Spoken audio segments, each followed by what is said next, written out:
Mi nombre es Fe Serrano. Tengo 34 años. Un sábado de un fin de semana largo desperté en la casa de mi madre rodeada de un silencio absoluto. El único sonido era el zumbido del refrigerador. Porque toda mi familia así había ido sin mí. Durante 2 semanas me repitieron la misma frase. No hagas planes. Y yo obedecí. Esperé creyendo que preparaban una sorpresa.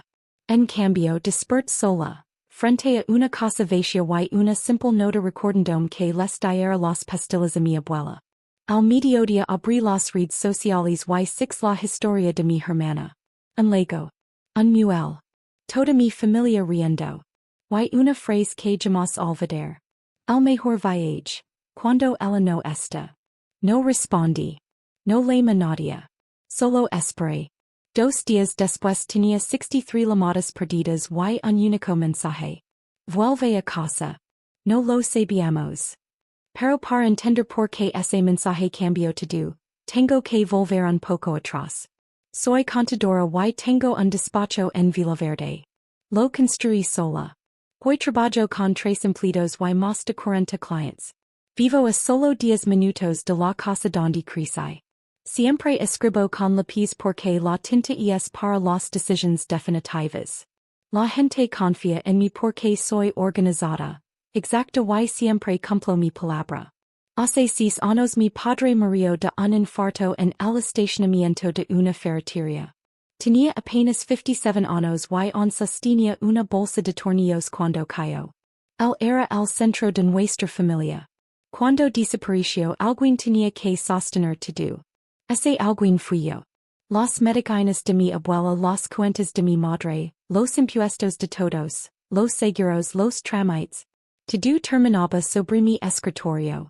Nunca cobra un solo peso por ayudarles. Y mientras todos seguían con su vida, yo guardaba en silencio una carpeta verde que iba creciendo año tras año. Mi madre Carmen, de 61 años, dirigía cada reunión familiar como si fuera una obra de teatro. Mi hermana Marta, de 37, estaba casada con Jorge encargado de una bodega. Su hija Vera, de 12 años, era la única persona que siempre me preguntaba cómo estaba. Mi hermano Diego, de 29, vendía equipos de gimnasio y sonaba con abrir su propia franquicia. Todos los domingos nos reuníamos a comer asado. Y siempre llegaba al mismo momento. Alguien necesitaba resolver un problema. Un formulario. Una factura. Una llamada al seguro. Entonces todos repetían la misma frase. Fe se encarga. El otoño pasado dije no, por primera vez. Diego quería que fuera able de un préstamo para comprar una camioneta que claramente no podía pagar. En lugar de firmar, le ofrecí ayudarlo a buscar una usada que se pudiera costear. Me miró como si lo hubiera traicionado. Desde ese día el ambiente cambió. 3 semanas de silencios. Miradas. Tesoros. 2 semanas antes del puente mi madre me llamó.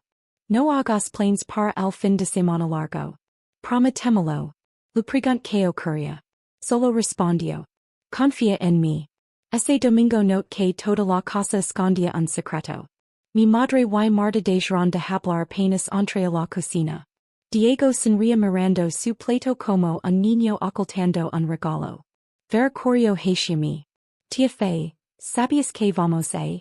Antes de terminar la frase, Marta la llevó rápidamente hacia la mesa de los postres. Yo pensé que estaban organizando una sorpresa para mí. Después de todo, llevaba 6 años organizando la vida de todos los demás. Nadie preparaba algo especial para mí desde que cumplí 28. Incluso una contadora puede equivocarse cuando dice que el resultado es diferente. Aún así pregunté varias veces. Le pregunté a mi madre si iban a la cabana porque necesitaba mover unas entregas importantes. Me respondió mirándome los ojos. Quédate en el pueblo. Confía en mí. Le pregunté a Marta si debía preparar algo. Todo está resuelto. Moví la revisión trimestral de mi cliente más importante. Cancelé una conferencia profesional que ya estaba pagada y no tenía reembolso. Revise el grupo familiar. Nada. Misis antes había intentado organizar los gastos compartidos con una sencilla hoja de cálculo. Mi madre loro como si la hubiera insultado. Marta dijo. Estás convirtiendo a la familia en una empresa. Diego empezó a llamarme la caja registradora con coleta. Guarda quella hoja. Y seguí pagando muchas cosas yo sola. Como siempre. El viernes antes del viaje mi madre insistió en que dormiera en su casa. Preparó un asado un viernes, algo que nunca hacía. Vi una maleta lista junto al lavadero. Por alguna razón pensé que todo era parte de la sorpresa. Ver mi abrazo más fuerte de lo normal. Adiós tía Fe. Cree que había medio dormida. Mi madre me besó la frente por primera vez en años. Dormí tranquila. Y esa sigue siendo la parte que más me cuesta perdonarme. A las 7:40 desperté. No había voces. No había autos. No había nadie. Sobre la mesa solo encontré una nota. Las pastillas de rosa. Riega los tomates. Volvimos el lunes. Gracias, cariño. En hay una explicación. En hay una disculpa. En hay siquiera mi nombre. Solo cariño. Entonces comprendí el verdadero significado de aquellas palabras. No hagas planes. No porque hubieran preparado algo para mí. Sino porque yo era el plan. Mientras ellos disfrutaban del viaje, alguien tenía que cuidarse cuidando la casa, la abuela y las responsabilidades. Llama mi madre. Buzón de voz. Prepara un café. Al mediodía apareció la publicación completa. Mi madre riendo como no la veía reír desde que mi padre seguía vivo. Jorge junto a la parrilla. Diego pescando desde el muelle. Más de 200 personas ya habían visto las fotos. Yo no comenté. No lor. Solo sentí un frío enorme, tranquilo, como un lago congelándose durante la noche. Apague el teléfono. Leave mi taza. Tomé la regadera para regar los tomates. Pero me detuve. La dejé lina sobre la terraza. Toda máquina tiene un interruptor. Aquel día encontré el mío. En lugar de buscar respuestas fui a visitar a mi abuela Rosa. También la habían dejado atrás. Tenía 83 años y una mente mucho más despierta que la de cualquiera de nosotros. Al abrir la puerta dijo. Entra. Vamos a romper unos huevos. Dicenamos juntos sin mencionar la cabana durante casi una hora. Mi abuela había sido maestra durante 31 años. Detectaba una mentira antes de que alguien terminara de pronunciarla. Ella sí sabía del viaje desde el jueves. Y entonces dijo algo que cambió todo. Tu padre hizo algo muy inteligente con la cabana antes de morir. Te lo contaré cuando estés preparada. Le pedí que me lo dijera de inmediato. Negó con la cabeza. Ahora estás enojada. Preparada ser después. Antes de nadie otro detalle. Tu madre pasó el jueves por aquí con una carpeta llena de papeles. Nadie leva documentos para ir a nadar. Aquella frase me hizo revisar la tablita de mi madre. Yo mismo la había configurado años atrás. En la pantalla apareció una notificación. Alberto.Duarte. Agente inmobiliario de la cabana. 11 ***. Sentí un nudo en el estómago. No estaban disfrutando unas vacaciones. Habían organizado una reunión. Y necesitaban que yo no estuviera presente. Abrí los mensajes. Encontré un grupo que jamás había visto. Equipo cabana. Lo habían creado meses atrás. Mientras yo les hacía los impuestos, ellos planeaban un fin de semana entero sin mí. La conversación tras conversación. Mi sobrina preguntaba inocentemente. ¿Vía venir la tía Fe? Ella lo encanta el lago. Mi madre respondió. Esta vez no. Voy a empezar a hacer las cuentas en voz alta. Ahí estaba. Mi verdadero delito. Decir la verdad. Seguí leyendo. Descubrí que incluso habían reutilizado la hoja de cálculo que yo había creado para ayudar a mi madre a organizar sus gastos. La usaban para repartir el dinero del viaje. Y para preparar la venta de la cabana. Los últimos mensajes terminaron de romper todos los países. Reunión con Alberto el domingo. Hay que vender antes de que vaya al mercado. Los 60,000 servan para el negocio de Diego. La cabana solo genera gastos. Tu padre habría curito que ayudara a la familia. Y al último mensaje decía. No le digan nada a fe hasta que todo esté firmado. Y saben como así pon. En ese instante entendí la verdad. No solo me habían dejado fuera del viaje. Habían planeado vender la cabana que mi padre construyó con sus propias manos. Sin decirme una sola palabra. I wasn't part of the vote. I was part of the chore list. When I got home I pulled the green folder from the cabinet. For the first time I looked at it as if it belonged to someone else. 6 years of property taxes. $3,900 a year. Difference. $1,650. Septic system. $7,200. Roof repairs. $4,800. Dock maintenance. $2,300. Heating system. $3,100. Dozens of smaller repairs. Every receipt. Every invoice. Every dollar.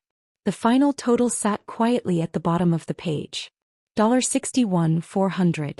My mother had written asterisk, the cabin only costs money. He was almost right. It did cost money. It just never cost her. I already knew what I was going to do. I was only missing one document. The next morning I drove back to my grandmother's house. I'm ready now, I said. She nodded. 8 years earlier, 2 years before my father died, he'd suffered a heart scare. When he recovered, he refinanced the cabin to repair its foundation. Then he drove to the county records office and changed the deed. From that day forward, the cabin belonged to both of us. His name. And mine. He said the cabin should belong to the one who always showed up, Grandma said. I remembered signing the paperwork at 26. Back then it felt like routine paperwork. I assumed it wouldn't matter for decades. Dad planned to tell everyone when the time was right. 22 months later he died in a parking lot. The moment never came. I buried my half of the ownership alongside my grief. Telling my family while my mother mourned would have felt like stealing something from her. Grandma wasn't finished. There's another part you need to understand. He told me about my mother. At 23, Grandma had become seriously ill. My mother had spent 7 years caring for her. Cooking every meal. Changing sheets. Managing medications. Giving up the years most people spend building their own future. Nobody paid her. Nobody thanked her. The only time she asked for help, Grandma had answered. Asterisk, I didn't know daughters charged. Grandma lowered her eyes. Your mother drowned in that kind of love. Instead of climbing out, she taught her children to drown beside her. Understanding my mother didn't change my decision. It only made my hands steadier. That night I opened my laptop. 2 hours north, my family was gathered on the cabin porch, preparing to discuss its sale. Any one of them could have called me over the previous 3 months. Instead, the last message my mother had sent read. Asterisk, don't forget Rose's dentist appointment. I never answered. And I never will. I wrote one email. Just 3 short lines. I am the registered co-owner of the property. The cabin is not for sale. I will not sign any listing agreement. Please verify the title before Monday. I pressed send at 9:01 p.m. The sound of that email leaving my computer was the loudest thing that happened in my apartment all weekend. The invisible daughter disappeared in that moment. On Monday I did something completely unfamiliar. I lived my own life. I went to the farmer's market with Grandma Rosa.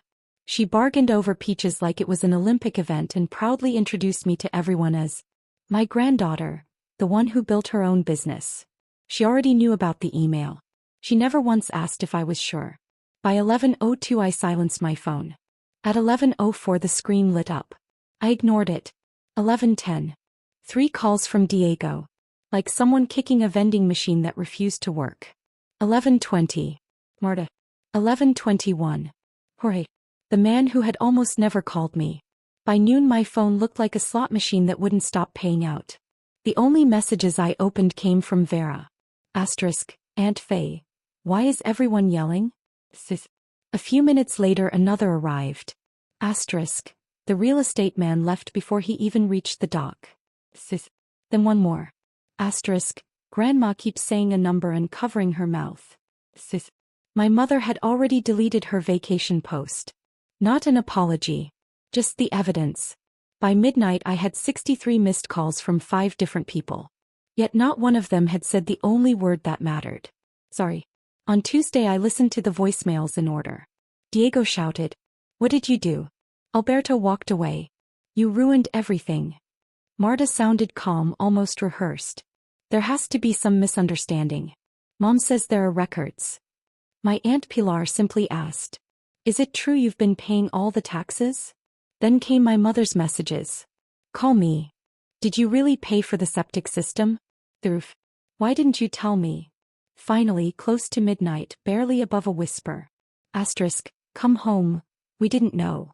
Sis. I looked around my empty kitchen and answered the silence. You knew enough to whisper. 63 calls in one day. Yet not one phone call all summer to say, pack a bag.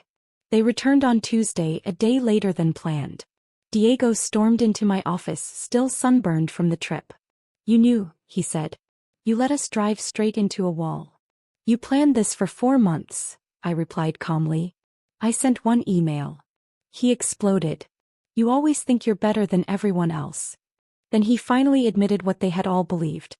The family's money belongs to the family. I looked him in the eye. Interesting. Because none of you paid for any of it. He kicked over my trash can before leaving. That evening Marta knocked on my door carrying a frozen lasagna from the supermarket. It was just a stupid misunderstanding, she said. I thought you chose work again. Then she told me something that changed everything. Mom told us back in June that she invited you first. She said you refused because the holiday weekend was your busiest season. She told us not to mention the trip because you felt guilty. There was the missing piece. My mother had told me. Wait.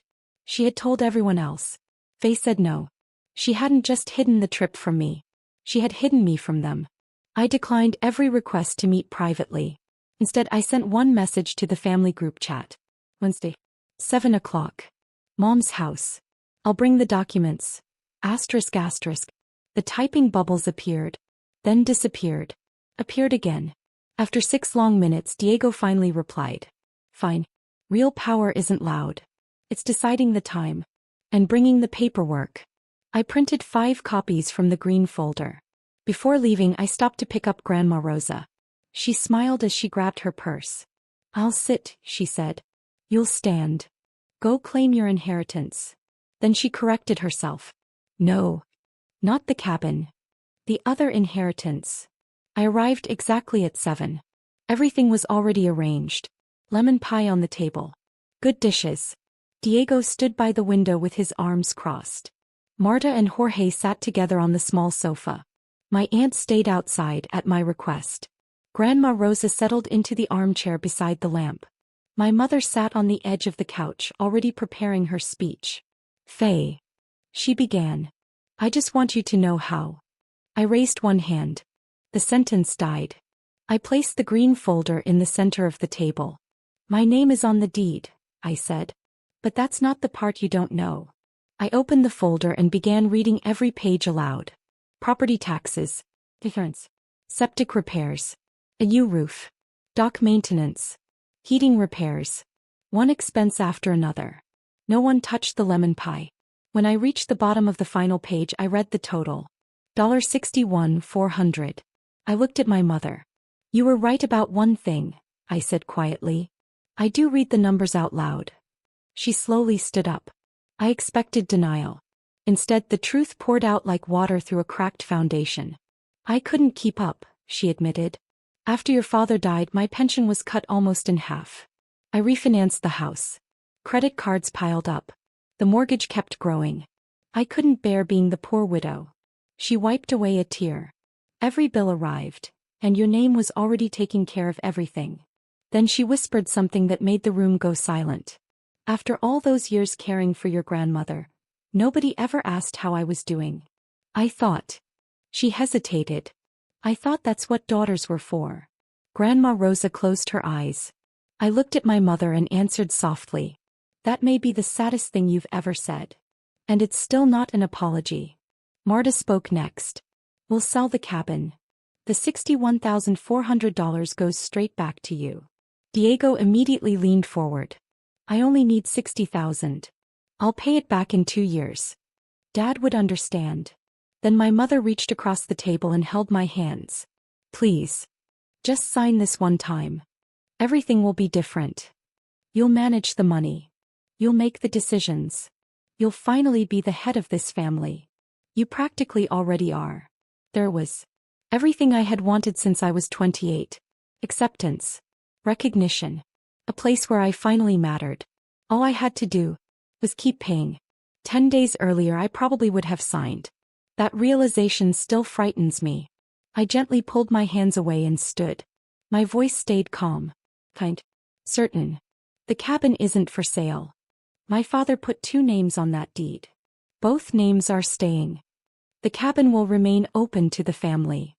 But one thing changes today. The invisible payments end this month. From now on, every expense will be shared. In writing. My share included. I'll even prepare the agreement for free. I turned toward Diego. And no, you aren't getting $60,000.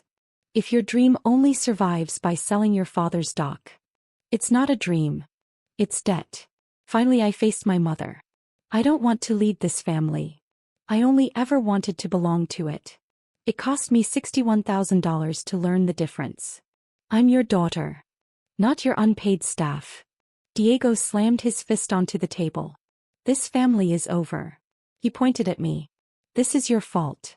Then he stopped himself just before saying something neither of us could take back. He grabbed his jacket. The front door slammed so hard the windows rattled. My mother watched him leave. Then she looked at me. She didn't follow either of us. Once again, she chose silence. Marta quietly stood. I'll call you. We both knew she meant. Maybe someday. Just then Vera came downstairs wearing her pajamas. She walked past everyone. Wrapped her arms around my waist. And whispered, Great-Grandma Rosa said you were finally going to stand up for yourself. I hugged her tighter than I ever had. When I walked out of the house that night I had less family than I'd arrived with. But I carried far less weight. The air smelled of fresh-cut grass and rain. Grief and relief can exist in the very same breath. The next morning my phone didn't fill with apologies. Life rarely works that way. Diego stopped calling. Sunday barbecues disappeared. Someone else bought the franchise territory he wanted. Marta sent polite holiday texts. Nothing more. My aunt changed sides whenever it suited her. Then one Tuesday in October the bell above my office door rang. My mother walked in carrying a stack of unopened envelopes. Teach me, she said. We started with a single property tax bill. She cried once. I handed her tissues. And a highlighter. For the first time love and our family learned to speak the language of numbers. She found a part-time job at a fabric store.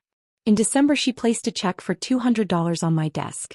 The first payment of a repayment plan she created herself. Compared to $61,000 it was almost nothing. I deposited it anyway. Every Friday Vera began visiting my office. She called it allowance math. Budgeting. Saving. Planning. Small lessons. Honest lessons. Unlike promises, those things grow with interest. 1 year later, almost to the exact hour I had awakened to that unbearable silence. I woke up at the lake cabin. Coffee steaming inside my father's old mug. My feet resting on the dock he built. Grandma Rosa sat on the porch wrapped in a blanket.